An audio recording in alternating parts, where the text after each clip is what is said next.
जय श्री राम।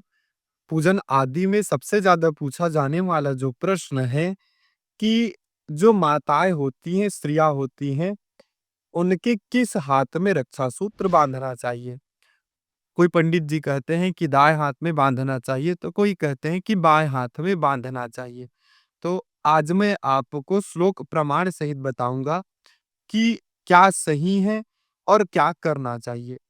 तो कर्मठ गुरु एक जो पूजा-पाठ आदि कर्म के लिए एक ग्रंथ है, जिसका यह श्लोक है, उस श्लोक को पहले देखते हैं। क्या कहा गया है कि पत्नी वाम करे सूत्रम बद्ध्वा शौक्य धनागमन, बहुसंपत्तिमारोग्यम रक्षार्थे कंकणम शुभम। कर्मठ गुरु के रक्षा सूत्र बंधन जो क्रम आता है, उसमें प्रथम यह स्पष्ट उल्लेख किया गया है कि जो पुरुष होते हैं, उनके दाएँ हाथ में धागा बाँधना चाहिए, सूत्र बाँधना चाहिए और स्पष्ट उल्लेख किया गया कि जो पत्नी होती है उनके किस भाग में, तो वाम भाग में रक्षा सूत्र को बाँधना चाहिए। जो श्लोक है उसका जो अनुवाद है अगर हम देखें तो क्या कहा गया है कि पत्नी के वाम भाग में अगर रक्षा सूत्र बाँधा जाए तो उससे धन का, सुख का आगमन होता है। एक और श्लोक प्रमाण है जो कि मैं आपको वीडियो में बता दूँगा। उसमें भी ये कहा गया है कि जो स्त्रियाँ होती हैं, जो नारी होती हैं, उनके वाम भाग में रक्षा सूत्र को बाँधना चाहिए।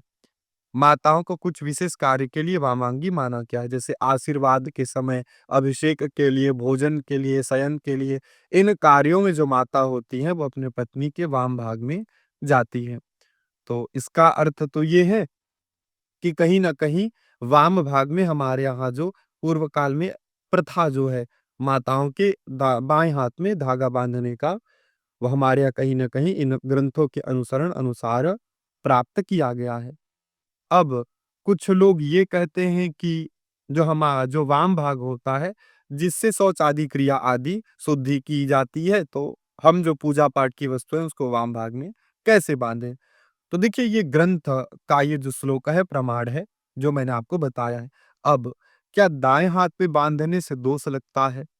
तो शास्त्र में कहीं भी मैंने स्पष्ट उल्लेख नहीं पढ़ा है कि अगर आप दाएँ भाग में बाँधते हैं तो उससे किसी प्रकार की हानि हो जाती है। तो अगर ये स्पष्ट नहीं कहा गया है कि भई आप दाएँ हाथ में नहीं बाँध सकते, आपको ये दोष होगा, तो फिर नहीं बाँधना चाहिए।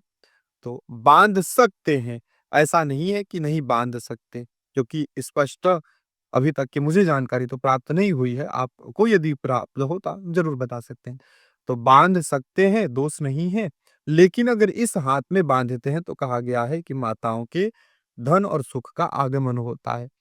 तो ये भी गलत नहीं है, जो इस हाथ में बाँधते हैं, उसे भी गलत नहीं मानना चाहिए।